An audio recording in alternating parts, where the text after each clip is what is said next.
vamos a las actividades que están realizando los aspirantes a la jefatura de gobierno de la Ciudad de México. Vamos a iniciar con la candidata de la coalición Juntos Haremos Historia.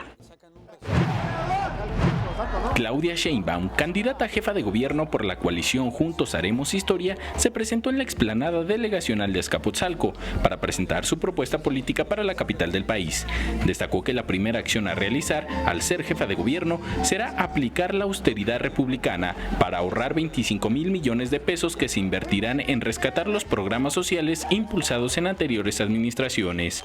Se va a acabar el seguro de gastos médicos mayores para los funcionarios públicos, se van a acabar los guaruras, vamos a trabajar con honestidad.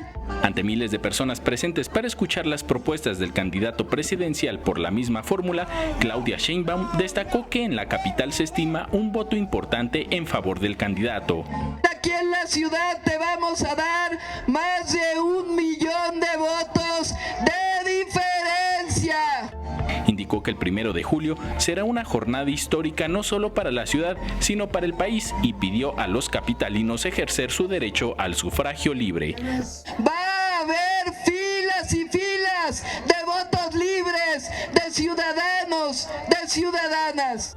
Con imágenes de Javier Cordero, Enrique Muñiz, 21 Noticias.